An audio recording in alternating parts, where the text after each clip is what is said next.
Good afternoon, everyone. Welcome to another session inside Double My E-commerce Sales in 12 Months. My name is Ala Hassan, the founder of E-commerce Training Academy, and your host, as usual, inside the Facebook group. So I know it's Saturday, and I decided to do a last-minute Facebook Live to talk about one topic that I felt was important because this week alone, I received two questions from people inside the group about this. And I figured, you know what, why not go live and share my thoughts about it and also share some strategies and clarify some ways that you could go about doing a specific thing, which is how to increase e-commerce sales. Couple of days ago, I had a video about the 6 things you need to grow an e-commerce business. But when it comes to increasing e-commerce sales, it's a totally different topic. And that's exactly what I want to share with you today. So first thing, under reminder, and this is always something that I always want to remind as of now, there are 2 things that every e-commerce business wants. Number 1, more revenue. Obviously, that's the way we're going to pay our employees. That's how we're going to grow our business, but also the fact that you need more profits. I should say you need more profits so you can pay for the cost of running your business and also benefit from all of your efforts by paying yourself and to enjoy your lifestyle. So these are the 2 things that every e-commerce business wants. It's always been the case. And sometimes people may say, well, I want to increase my audience. I want to increase my email list. These are all strategies, but if you really look down on each of those strategies, the goal is 2 things. I want more sales, revenue, and I want more profits. At the end of the day, these are the 2 things, nothing else. So if you were to go on Google right now, and one of the reasons why I wanted to create this video is mainly because of this. If you search on Google how to increase sales, what do you get? You get about 41 million results about this topic alone. Let me just increase the size. I think this is going to be better like that. I always forget, but so there's going to be over 41 million results just on that search term. And this does not include even YouTube. If you were to do the search on YouTube, there are a lot of videos that are going to show up. So the one thing why I wanted to cover this is because you get overwhelmed with all of the tips, the strategies, the tactics, things that people talk about. Some people only focus on Facebook. Some people only focus on email. Others focus on conversion optimization. Today, what I want to do is really simplify the whole concept of how to increase e-commerce sales. What are the ways that you need to follow in order for this to happen?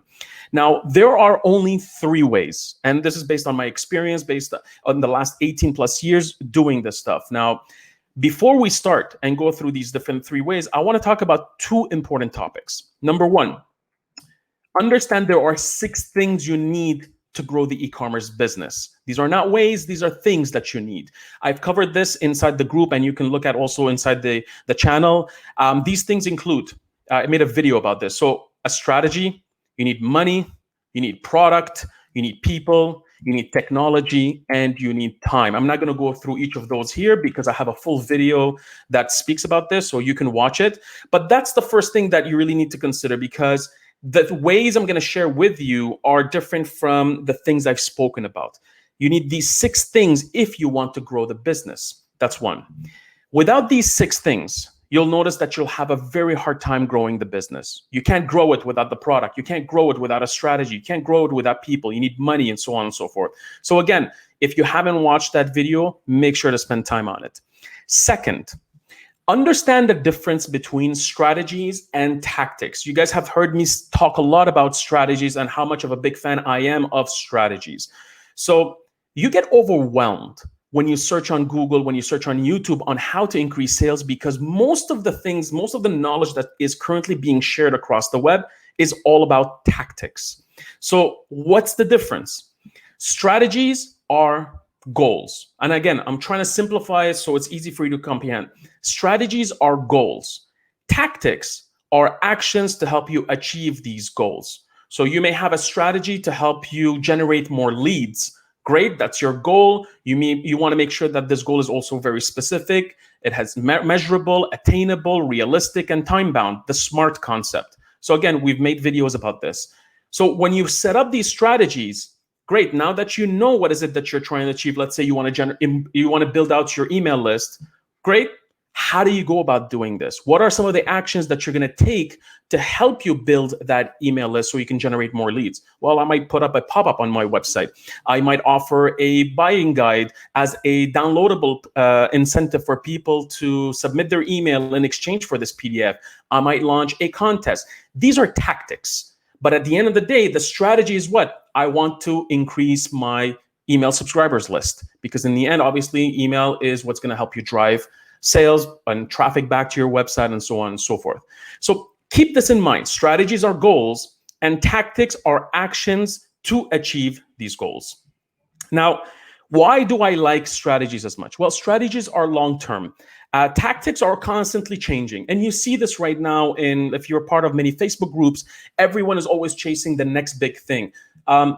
Facebook ads. Well, I did this and I did that. It started working really well. Then the next thing you know, someone is creating a course. A lot of these courses, a lot of this content is focused on these last minute tactics, things that have been working for people. A lot of them are trending and so on and so forth. So I like strategies because they're more long-term. And the best part is tactics alone will overwhelm you. That's a fact. And that's where I see a lot of mistakes being done by a lot of people in this industry, those who are running an e-commerce business. They get overwhelmed because they're always chasing tactics and they ignore the whole concept of strategies. If you were to implement strategies for your e-commerce business, whether it's to grow the business, make it more efficient, improve the product, whatever it might be, if you implement strategies from the beginning, everything else will be simplified. Avoid looking for the best tactics. And again, a lot of the content out there on the internet is focused on tactics because that's what gets people excited. That's where a lot of things are somewhat sometimes confusing. And again, it overwhelms you because there are tactics. I can write a book about just the amount of tactics that are available out there.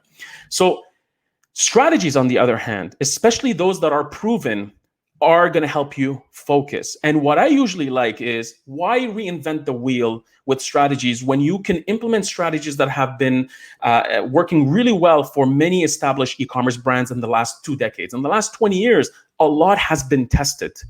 So why are you overcomplicating things for yourself and trying to figure out how to go about increasing more traffic or improving your search rankings, increasing your email subscribers, when a lot of these strategies inside these specific goals have been already implemented by other brands? Why don't you model some of these strategies? And instead of you trying to figure things out and trying to figure out how Facebook ads works alone or how Google ads works, look at strategies, and I can guarantee you the whole process is going to be simplified. Next, one thing you also need to remember. Now, in order for you to increase sales, you just need marketing, okay? Marketing has many parts to it. But at the end of the day, you build a store. What's the next step? The 6 things I had mentioned previously are the things you need to grow: technology, product, money, strategies. But now that your store is ready, your strategies are in place, and all that stuff has been taken care of, you have even the people. What do you need to do to increase sales? Well, it's marketing. That's simple as that. If you want to remember one thing out of this video right now, that's all it is. Marketing is what's going to help you achieve increasing sales within your online store. Marketing is all about grabbing someone's attention, creating some interest in what it is that you have to offer, build the desire in this audience to consider your product and eventually take action. This is a concept called AIDA: attention, interest, desire, action. So marketing at the end of the day is what's going to help you generate e-commerce sales. And that's why a lot of the successful brands out there, you notice that they achieve their success in terms of revenue only when they take marketing seriously across the board. So today, that's what I'm going to share with you. There are 3 ways you can increase e-commerce sales with marketing, and they are organic marketing, paid marketing, and earned marketing. Sometimes you may go out there on the internet, people might refer to them as organic media, paid media, earned media. I like to call it marketing because to me, it just makes sense. And again, it simplifies the whole process. So let's go through each of those. Organic marketing, again, we've spoken about this before, but it's just a kind of reminder. So it's the act of naturally attracting your target audience to your brand. Now, when I say to your brand, it could be with coming back to your website. It could come to your physical store, a physical location. It could be just going to your Instagram account, Facebook, whatever property or platform you may have. The idea behind organic marketing is to attract them naturally to the brand. Now, it's not free, yet people look at one of the biggest benefits of organic marketing is the fact that it's free. Now, distributing or sharing this content, promoting this content is free, but creating the content requires time and sometimes requires money because you need to get the resources to help you create this content. So again, it's not free, but it's free to promote it because you're leveraging all of the free tools that are out there, like social media, like YouTube or whatever it might be, just to help you distribute this content so you can gather the attention of this audience. What I like about organic marketing is the fact that it also gives you control over the message. You create this content, you decide where to post it, whether it's on your blog, on your online store, on YouTube, Facebook, no matter where you want, it's controlled by you. But the best part is the message is also controlled. It's not someone else creating this content on your behalf. You're creating it for the brand. You have full control over it. And the last thing really, and there are many benefits, I'm just highlighting 3 things. It lives on forever. It becomes an asset. All that work that you do with regards to your organic marketing could potentially become a valuable asset that will live on forever on your website, in your environment, and will help you achieve awareness and drive constant traffic back to your website without doing any continuous efforts on it. Because in the end, if you, let's say, for example, you post a blog post in your blog in your online store and people find it, and great, Google is going to position it right on top. They're going to continuously drive traffic until there's someone out there that may come in and create better content.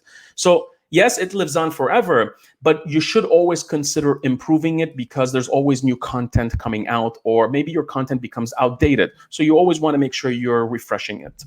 So organic marketing includes a bunch of things. Number 1, content creation. So you're going to create a lot of content to help achieve awareness. And again, bring people naturally back to your website. Now, this content could be text-based, blog posts, articles. It could be video. It could be illustrations. It could be photos. And all of this information is going to be controlled by you. So you better make sure all this content that you're building out is hosted on a platform that you control. A lot of times, it could be your own blog. You're going to also focus on search engine optimization. So it's great to create all this beautiful content, but you need to take advantage of Google. And one way to do this is making sure that all of this content is properly optimized for SEO. So SEO, search engine optimization, that's what it stands for. But the idea is you can't expect Google to automatically index or crawl your content and show it up on the first page. You got to put some effort in making sure that this content is properly optimized, following best practices when it comes to SEO. Email marketing, that's another channel. So a lot of this content can also be leveraged through your email marketing initiative. So you can blast out a campaign to your email list, share this content with all the subscribers so that you bring them back to the website, and also leverage all sorts of social media networks to help you distribute this content. A lot of this stuff has been covered already. I'm not going to go in details because I spent a lot of time in this video, 5 steps to building an organic marketing strategy for e-commerce.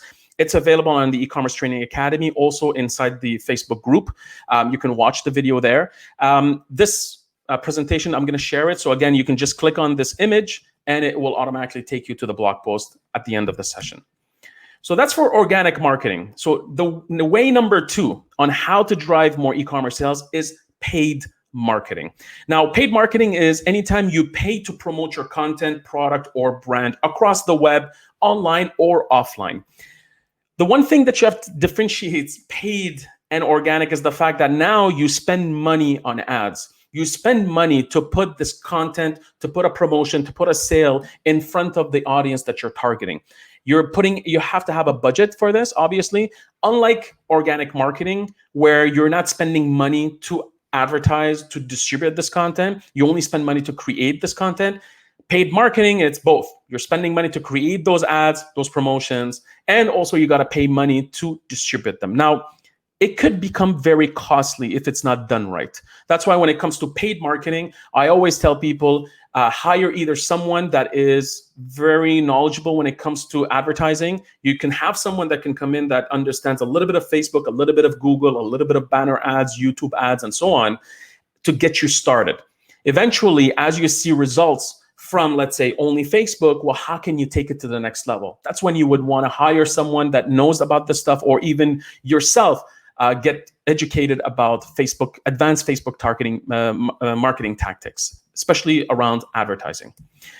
What's nice about paid marketing is the fact that you get immediate results. Unlike organic marketing, you're depending on your distribution channels, you're depending on Facebook, you're depending on Google to rank your content, you're depending on Facebook or Instagram, showing your content in the news feed of your audience, which is now very limited. There's a lot of things you have to wait for when it comes to organic marketing. It takes time. But when it comes to paid, it's instant. Within a couple of hours or 24 hours, your ad gets approved.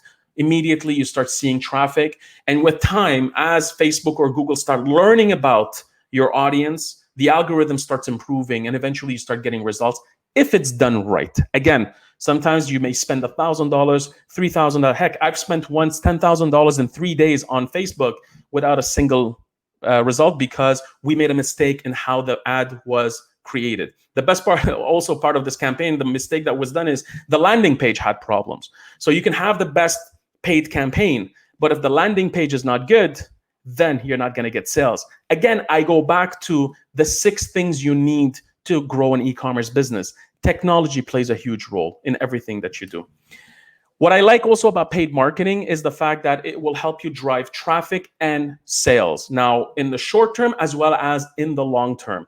What do I mean by this? You may launch a Facebook ad or Google ad. As soon as you start seeing results, great. Let's spend more money, double down on it, scale up.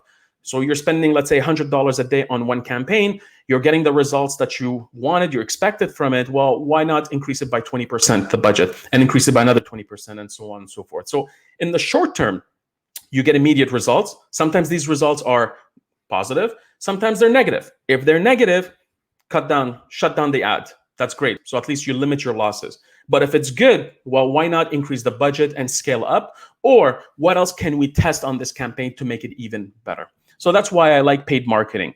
Now, keep in mind, I'm talking about 3 ways. You can start with organic marketing first and eventually go to paid marketing because let's face it, some brands are limited on budget, especially if you're starting out.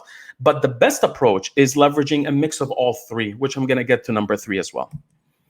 So paid marketing includes paid search ads, Google, Bing, social media ads, Facebook, Instagram, Snapchat, TikTok, LinkedIn. These are the major social media networks, and that's where I would start putting money, as well as Pinterest, Pinterest is great as well for visual content. Display media, these are banners that you see across the web, and you can do those through Google as well. A lot of times you also have opportunities of doing banner ads inside apps. So Google Ads has that option inside their display engine. You can go through influencers. So you can hire big influencers to promote your product, or micro influencers, people with less than 10,000, let's say under 15,000 followers, but they're big within the local community in a specific city, in a specific category, you name it. Retargeting, anyone who comes to your website and leaves, you may want to put money on trying to bring them back over a period of time with the goal of either having them convert in a sale or convert into a subscriber, whatever the goals might be. And also you may consider paying ads through audio formats. So this is gaining a lot of traction. Podcasts, streaming audio like on Spotify. There's a lot of ads running in there. So there's a great opportunity for you to consider when it comes to paid marketing across audio platforms. And the last thing I had to include is traditional marketing, TV, radio, newspapers, billboards, and magazines. Now, do they work? Look, they're not dead. People still watch TV. People still consume newspapers from whatever is left. A lot of these newspapers have also branched out to the digital platforms. So there's a lot of companies out there, yes, their reach has been reduced. They're no longer as effective as they used to be back in the day because people have changed their media consumption behaviors. But nonetheless, There are people still watching TV at 6 o'clock for the news, or 11 o'clock at night, or in the morning, people who are stay-at-home parents. There are still people driving down the road and they see billboards. But is everyone paying attention? No, but there are people paying attention. Magazines, the same way. Think of it this way. Books. Many years ago, we thought that's it. It's the end of books. Everything is going digital. People are going to stop buying books because everybody's downloading them, the ebooks, digital downloads, Audible, audiobooks, and so on and so forth. Guess what happened? In the end, over time, they just stabilized. So yes, they lost market share to the digital formats, but there are still people buying digital physical books. I'm one of them. I actually like buying physical books. So you as a publisher, should you think about stopping publishing physical books and just go digital? No. The idea here, similar to what I'm talking about here, traditional marketing, is to spread things.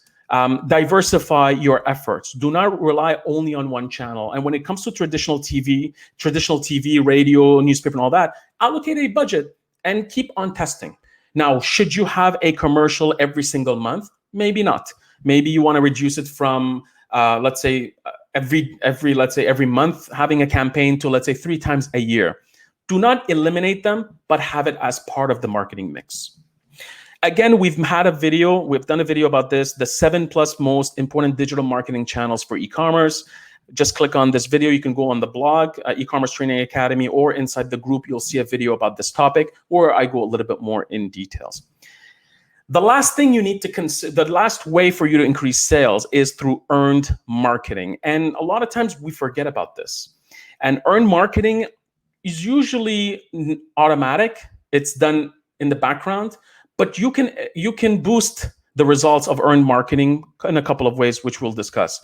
Earned marketing is user-generated content where your customers become the channel. It's no longer you creating this content. You can help create it, but it's really your audience, users, people that have been in contact with your brand, or people that have been using your products over a period of time. These are the people creating this content. Now, a lot of times it could be characterized as word of mouth. So back in the day, before the whole digital world, every time you use a product and you like it, you may go to your friend, a family member, a colleague, some student friends of yours at school. You may tell them, by the way, I just bought this amazing dress. I just bought this amazing phone. I love it. It's great. That's the type of word of mouth. You should consider trying it. We do the same thing with a lot of the local restaurants, businesses, and so on. So it's characterized as word of mouth, but recently it's been amplified with the digital world. So people voice their love and sometimes their dissatisfaction towards your brand or products. So it's not always positive. So again, you have to pay attention to all of this user-generated content, the good and the bad. When you see something bad, yes, you may not have control over it, but you can control the response. So if you see someone sharing a negative review, whether it's on Google, let's say, your Google business listing on Google Maps, it could be on your Facebook page, it could be someone emailing customer service, it could be a product review, you name it. If it is negative, well, first of all, understand the cause of this. What happened? And you could learn a lot from all of this negative. A lot of times, I think Bill Gates was the one who came up with this quote where he says, you could learn a lot from your dissatisfied customers. What's important for you is to listen to them.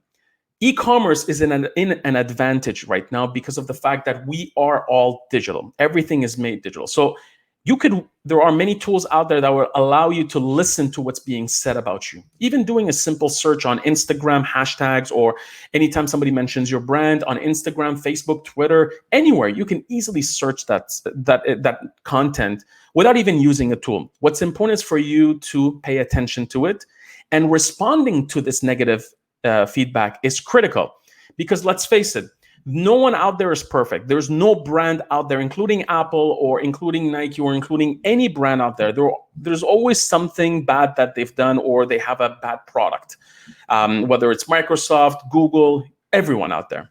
So everyone knows no one is perfect. What's important is how you handle these this negative content, the response that you put out in public, the way you go about reaching out to this person. You can turn a negative experience into a positive one by handling it the right way.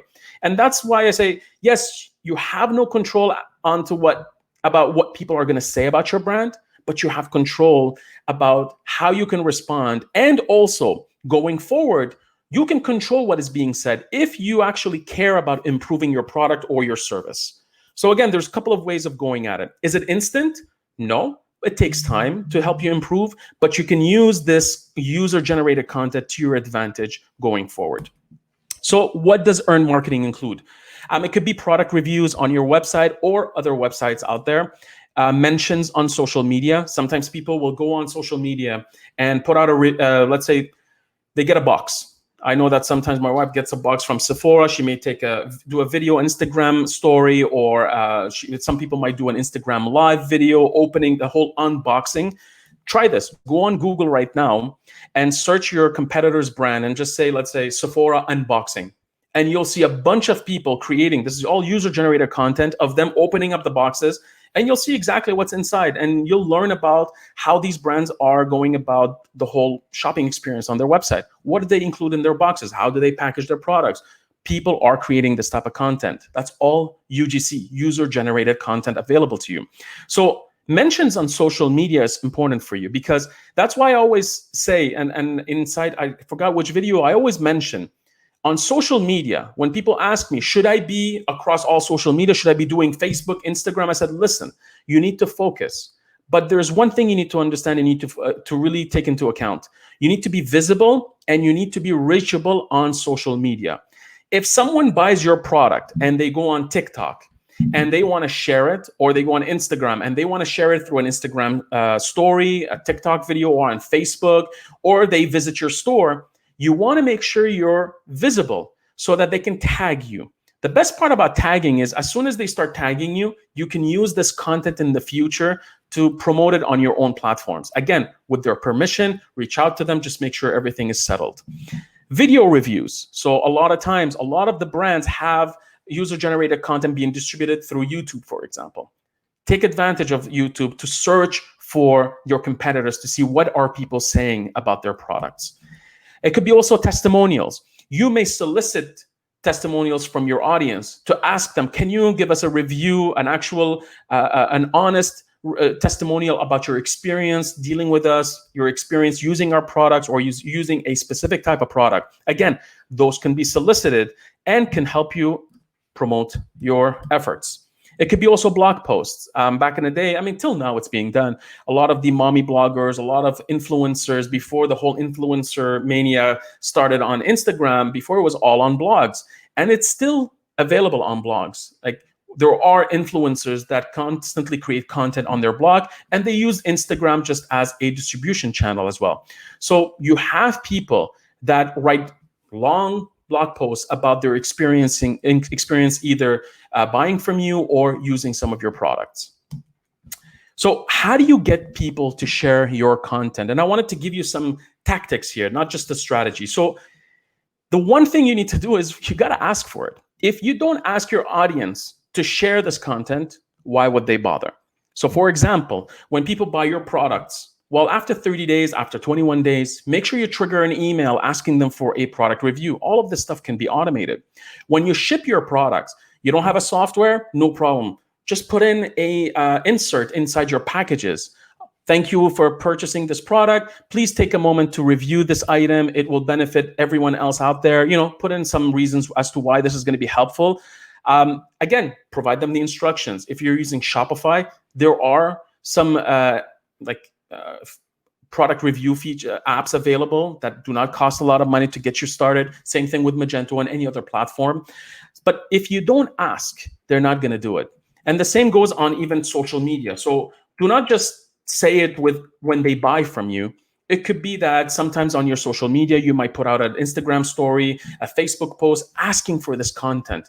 And the way you go about it is telling people, tag us. You know, that's why you look at, I did a video about this on how to optimize your Instagram bio. How to optimize your bio. Why not put a call to action in there where people can use it to tag you? For example, tag us to get featured, or use this branded hashtag like mysephora.com or like mysephora. If you tag them, for example, they may feature you. I'm just coming up with this hashtag. educate them on how to go about creating content and how to tag you so that you in the end go out there and you showcase this user content. So you just don't want people to share their Instagram stories and tag you. That's it, that's all. You should also reshare, repost some of their content, because at the end of the day, if I'm following you as a brand and I notice you're constantly sharing content of your customers on social media, first of all, I'll be more encouraged to doing the same going forward. If I buy from you, I might also tag you. So you're showing me, obviously, that if you tag us, we're going to feature you. So I'm like, why not? I'll do the same thing when I order from you. That's one. But the second thing is also it acts as social proof. You're actually showing people who are buying this product. So I was looking for a jump rope. And this brand I was looking at, Crossrope, I think crossrope.com. Every time I'm following them now on Instagram, every time I'm following them, all I see is they're sharing workouts, jump rope workouts from their customers. And they're showing it. And I'm like, wow, this is interesting because it's authentic, it's real, it's not fake. And it's nice to see that it's not just people with big muscles going at it. It's people of all sorts of shapes and colors and you name it. Everyone is using their product. So it kind of helps me, it builds confidence in terms of that this product is actually working for so many different people. I should also consider it.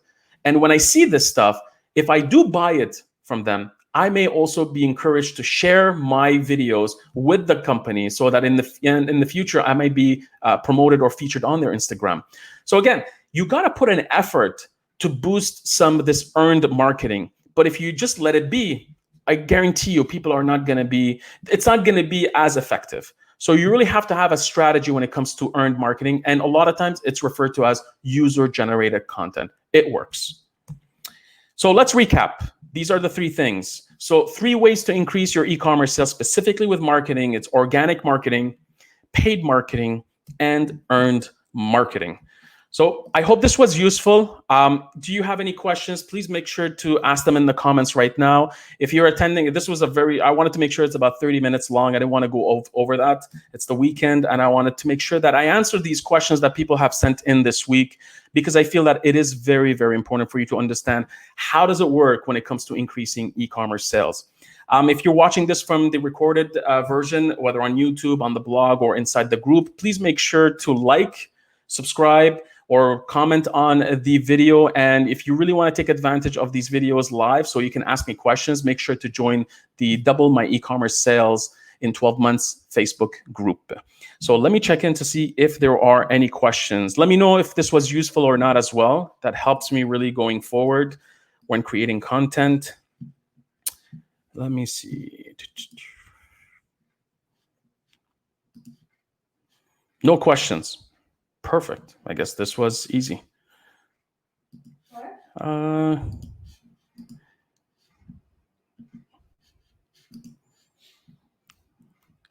Let me see. Nope, all good. That's what it seems like. Excellent. Well, as always, thanks again for attending this live. I hope you benefited from it, and I'll see you in the next video. Good luck and happy selling. Bye-bye.